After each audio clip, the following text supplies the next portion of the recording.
දැන් මේ වෙනකොට දකින්නවා දල්දා ප්‍රදර්ශනය කියන්නේ දැන් ලංකාවේ ආందోලනයක් වවන මාතෘකාවක්. දල්දා හාමුදුරුව අපේ අමාමෑණි සම්මා සම්බුදු ගෞතම බුදුරජාණන් වහන්සේගේ අමාමෑණි තිලෝගුරු සම්මා සම්බුදු බුදුරජාණන් වහන්සේගේ ශ්‍රී දල්දා හාමුදුරුවෝ ප්‍රදර්ශනය කරනවා කියලා දැන් මේ වෙනකොට කතාවක් යනවා. එනකොට මේ වෙනකොට ඒකට කටයුතු සූදානම්ින් සිටිනවා. අපි දකින්නවා ආගම අබින් කියපු නැත්නම් එහෙම නැත්නම් රාජ්‍ය ආගමෙන් වෙන්විය යුතුයි කියපු රාජ්‍යය ආගමයි දෙකක් කියපු මේ නිරාගමිකයන්ම විසින් බලයට පැමිණිච්ච ගමන්ම දළදා හාමුදුරු ප්‍රදර්ශනය කරන්න මේ පළාත් පාලන ඡන්දේ කට උඩ තියාගෙන සූදානම් වීම ගැන ඇත්තටම පොඩි සතුටක් තියෙනවා. මොකද බලයට එන්න කලින් මේක සිංහල බෞද්ධ රාජ්‍යයක් නෙවෙයි කියපු ඔවුන්ම පිළිගන්නවා. ලංකාව සිංහල බෞද්ධ රාජ්‍යයක්. ලංකාවේ රාජ්‍යත්වයේ සංකේතය දළදා හාමුදුරුවෝ කියන එක නිරාගමිකයන් විසින්ම පිළි අරගෙන මේක කරන එක ඇත්තටම බෞද්ධයන් හැටියට අපි ගොඩක් සතුටු විය යුතුයි. ඒත් එක්කම දැන් මේකේ අපි බැලිය යුතු පැතිකඩක් තියෙනවා. අප සම්මා සම්බුදු ගෞතම බුදුරජාණන් වහන්සේගේ මේ දළදා හාමුදුරුවන්ව මොවුන් පාවිච්චි කරන්නේ ඇත්තටම තක්කඩි පාදඩ වැඩ සඳහා කියන එක ගැන අපිට සක්සු දක්ෂේ පැහැදිලි වෙනවා මොවුන් මේ කරන වැඩ වලින් බලනකොට. මොකද ඔවුන් ඡන්ද කටේ තියාගෙන ඡන්දය සඳහා භාවිතා කරනවා කියලා අපිට උපකල්පනය කරන්න පුළුවන්. මේක ජනතාවට ඡන්ද අල්ලසක් විදියටත් මේක සිදු කරන්න පුළුවන් කියන එක අපිට පැහැදිලි වෙනවා. ඒත් එක්කම ඔවුන්ගේ සමාජිකයන් කරන මේ සිදුවීම් එක්ක අපිට පුරවකථනයක් වෙනවා. මොවුන් මේ කරන්නේ මේක ඔවුන්ගේ බඩගෝස්තරය ගොඩනගා ගැනීමට අවශ්‍ය වැඩපිළිවෙලක් නිර්මාණය කරගන්නවා කියන එකයි.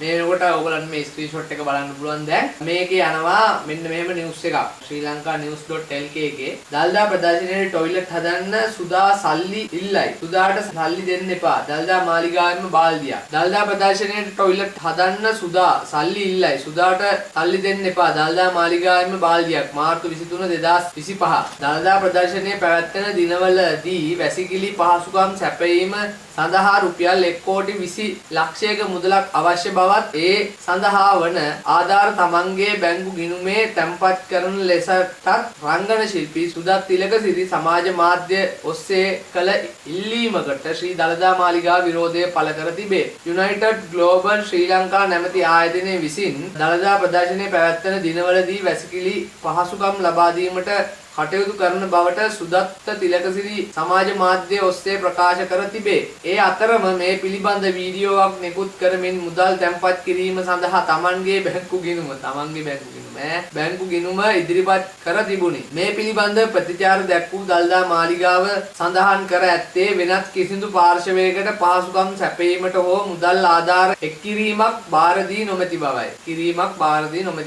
එසේ මුදල් ලබා නොදෙන ලෙසට ඉල්ලා සිටිමින් දළදා මාලිගාව නිකුත් කර ඇති නිල ප්‍රකාශය මෙසේය. WhatsApp මගින් හුවමාරු වන මෙම දැන්වීම සම්පූර්ණයෙන්ම ව්‍යාජ එකක් වන අතර සිරි දළදා වන්දනාව වෙනුවෙන් සියලු පහසුකම් ශ්‍රී දළදා මාලිගාව හා රජය විසින් සපයන අතර ශ්‍රී දළදා මාලිගාව විසින් කිසිදු පුද්ගලයෙකුට සමූහයකට සංවිධානයකට හෝ වෙනත් කවර ආකාරයකට හෝ මුදල් රැස් කිරීමට මෙන්ම වෙනත් කිසිදු සංවිධාන කටයුත්තක් පවරා නොමැති බව ශ්‍රී දළදා මාලිගාව මහජනතාව වෙත දැනුම් දෙමු. සුදත් තිලකසිරි ආධාර ඉල්ලමින් සමාජ මාධ්‍ය ඔස්සේ පළ කර තිබූ පෝස්ටුව පහතින් දැක්වේ. සුදත්ගේ නමින් වන බැංකු ගිණුමකි කියලා ඔන්න ඒකත් පෝස්ට් එක දාලා තියෙනවා. ඔන්න ඔහොමයි ඉතින් මේ පුද්ගලයන්ගේ පැටිකිරිය. ලංකාවේ මිනිසුන් අන්දන්න හොඳම ක්‍රමයක් තියෙනවා. ඕනම දූෂිතයෙකුට ඕනම වංචනිකයෙකුට ලංකාවේ මිනිස්සුන්ව අන්දන්න නම් ඉස්සෙල්ලාම අරුවරා මූහරා කිය හොඳ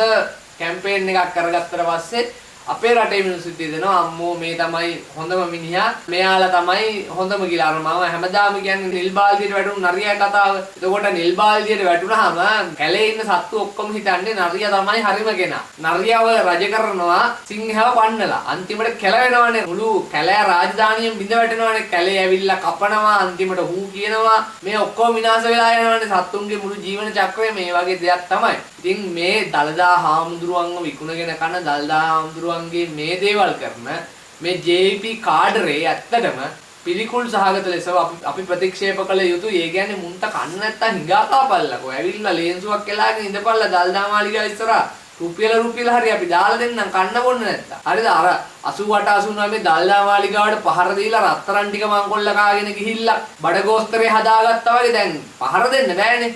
දැන් පහර දෙන්න බැරි හින්දා දැන් මොකද කරන්නේ? එක ක්‍රම වලට දළදා හාමුදුරුවෝ විකුණගෙන දළදා මාලිගාවේ තියෙන කීර්ති නාමයටත් හානි කරලා එක එක විදිහට ව්‍යාජ විදිහට මුදල් එකතු කරනවා. ඇත්තටම අපි ගෞරවාන්විතව දල්දා හාමුදුරුවෝ වෙනුවෙන් දල්දා මාලිගාවේ ඉන්න සියලුම කාර්ය මණ්ඩලයට නිලමෙතුමා ඇතුළු සියලු දෙනාටම අපි ස්තුතිවන්ත වෙනවා. මේක සමාජයට වෙන්න කලින්ම දැනුවත් කරලා මේ වගේ හොරුන්ගේ, මේ වගේ තක්කඩින්ගේ, මේ වගේ මංකොල්ලකාරයන්ගේ මේ කූට කුප්‍රකට ක්‍රමවේද නැත්නම් උපක්‍රම පිළිබඳ ජනතාව දැනුවත් කිරීම සම්බන්ධයෙන් මේ පණිවිඩය ඔබේ මිතුරන්ට යවන්න.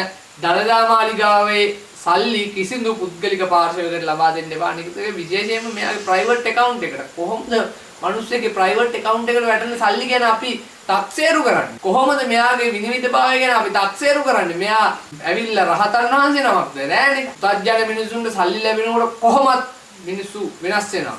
හරිද? ඒක නිසා මේ වගේ තක්කඩින්ගේ, මේ වගේ හොරුන්ගේ මුන්ට සාප වෙනවා. මේවා මේ වගේ කණයුන්ටත් සාප වෙනවා. හරි මේ දල්දා හාමුදුරුවෝ විකුණගෙන කාලා දල්දා හාමුදුරුවන්ටම බැන සිංහල බෞද්ධයටම බැන සිංහල බෞද්ධයන්ගේ මහා සංස්කෘතියටම ගගහ සිංහල බෞද්ධයගෙන්ම හම්බ කරන් කන මුන්ට මේවා වහ වෙනවා විතරක් නෙවෙයි මේවට ගිනි ගුලි විදියට තමයි පිට කරන්න වෙන්නේ. ඒක නිසා විශේෂයෙන්ම කියනවා මේ වගේ හොරුන්ට තක්කඩින්ට සල්ලි දෙන්න කලින් ජනතාව සබුද්ධික වෙන්න එක එකාට සල්ලි දීලා ඊට පස්සේ දල්දා මාලිගාවටවත් බෞද්ධයන්ටවත් ඇඟිල්ල දික් කරන්න වචන කියන්න එපා.